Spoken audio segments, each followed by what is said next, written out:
Okay. We all have our morning routines, right, my friends? Maybe you reach for a cup of coffee. That's me. That is step one. I don't want to talk to anybody until I have coffee, preferably one whole cup in my body. Okay, there you go. But when it comes to getting ready to take on the day, there can be a lot of steps, everything from styling your hair to putting on makeup. Frankly, it gets exhausting. It can. Here with a beauty routine guide that can help your mornings, we welcome TCL's beauty guru, Sara Bartlett, is back with us on Twin Cities Live. Welcome back, Sarah. I love you. So happy. Okay, let's talk about skincare. Yes. And in the morning, do we wash our faces in the morning as well as at night? Absolutely. So you need to wash your face in the morning because when you sleep, you produce oils. Stuff happens. You're sleeping, things are happening. Yeah. So you want to clean all that off, have a fresh start. So start by cleansing your skin. Okay, cleanse and then tone. Cleanse and then tone. Toner's not for everyone, but if you're going to use it. What does toning mean? Like for your face, what's toning or toner doing? It's a delightful, I like sprays. Yeah, spray. That's spray. a I like this it is too. a really good one, guys.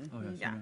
Oh, wow. wow. Wow, it smells great. Oh, my. Oh, that smells like a resort spa. I know. Yeah. It's fantastic. Wow. You're going to want that. That is Canacell Hydrating Toner. Yep. Andalou Naturals. Get it at Whole Foods. It's good stuff. That's So, really good. use that if you need a little extra hydration, just to kind of, get extra hydration before you put on your serum. Okay. So put on your serum before you do any heavy creams. You really want that stuff to penetrate. You're paying good money for serums. They're expensive. And serum does something different than a typical moisturizer It would. does. So a serum is what's going to give you vitamin C or antioxidants, or it's more of a preventive type of thing. So that's where you've got really good, high-quality ingredients that need to get into your skin. Because Gotcha. that's the Okay. treatment versus just moisture. And you need Exactly. both, but the treatment, I think you're totally right. If you're putting it on over a moisturizer, it's got like a moisture barrier there. The only switch on that is if you're doing retinols and you're having some irritation, put a little bit of moisturizer on first. Okay. Then the retinol, because then that will keep you from getting too red and irritated. But that's,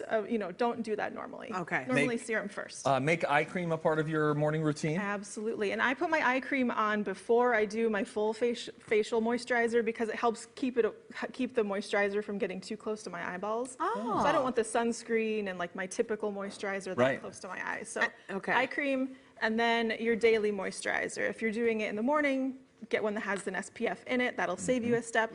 If it's evening, do a heavier night cream. This sounds kind of silly, but I actually like to pick things that I like the look of the bottle, because if I like the look of the bottle, then I keep it out on the bathroom counter and I'm more likely to use it versus if it's in the drawer, I'll go like, oh, it's just stuck in there. Yeah, no, and hey, pro tip right here. If it looks nice, if it smells nice, you're going to want to use it. That's very true. That makes sense. Okay, hair care. You've got some good tips for us to kind of get that routine going. What things should we be using? So, hair care in general. I mean, everybody's got their own hair texture, their hair type, but there is an order that you should go in general. So obviously start shampoo, conditioner, step one.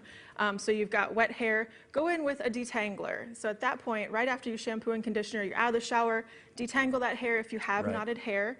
And then you want to move into your heat protectant. Before you go to heat protectant. Oh, is this before you use a flat iron or a blow dry or something like that? Okay. Absolutely, yeah. So make sure your hair is about 50% dry. So don't try to just slap a bunch of product into sopping wet hair. It's going to slide out. It's not going to do and activate the way that you want it to. Gotcha. So heat protectant, and then go into your hold product. So if that's a cream or a mousse, whatever it is. I mean, a mousse is just so great. Mousse. Mousse is very exciting. It feels like retro. It looks like it does. It looks like whipped cream. Yeah, which is your favorite fan of dessert. whipped cream. That's just great. Don't eat it. Don't Put it in your hair. And then a texture spray. And then a texture spray. If you want to use the texture spray, use that after you put in your hold product because that's the last thing you want before you start styling and drying. All right, then we're going to do a little makeup because, just like a little something to just boost up the old features a little bit. This is intern Annie. Yes, thank you, Annie. So we are talking about bronzer and blush, and this is a question that came from TCLers after I was here last time on Instagram. I got several people who were like, should I put on my bronzer first or my blush first? Yeah. Bronze first, because bronzer is intended to give you warmth. Warmth and a little bit of depth.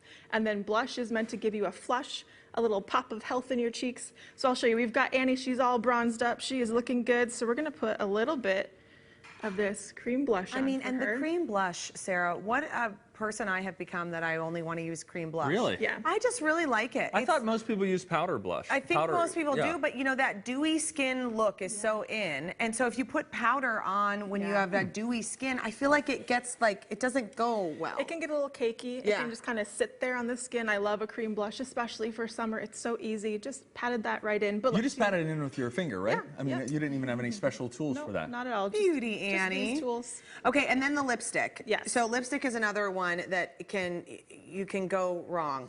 So a lot of It people really can wonder, go I know wrong. it can. So people ask me, so should I do lip liner? Should I do it first? Should I put my lipstick on and then put the lip liner on?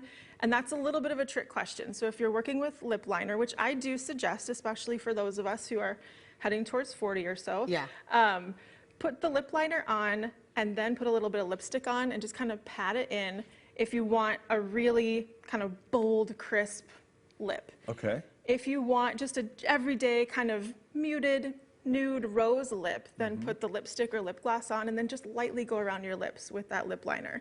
And that will again look really diffused as opposed to the crisp, like I've really lined my lips look, which is a good look. I like that too, but Is not lip really liner like also daytime. color? Is it like a color that goes on around the lip as well? It I guess sure I've is. not exactly Yeah. known what lip so liner is. this is lip liner. Yeah.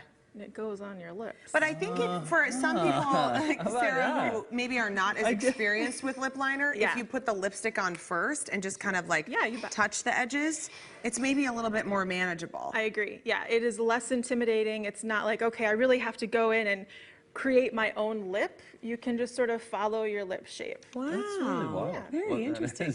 And you should watch which one you're using. Did I ever tell you the story about my mom when she just pulled a liner out and put it on, no mirror, and then lipstick, and then realized when people were looking at her funny that she'd put black eyeliner around her boy. lips. Oh, boy. And my dad didn't even say anything. Oh, what a guy. Whoa. What a guy. We'll ask him about that Hopefully on they've Wednesday. recovered from that, the two of them. 40 years strong, years in right? marriage, Not and so married a bad. long Thank you, time. Sarah. Thanks, We've guys. posted Sarah's tips and tricks along with a link to her website on twincitieslive.com.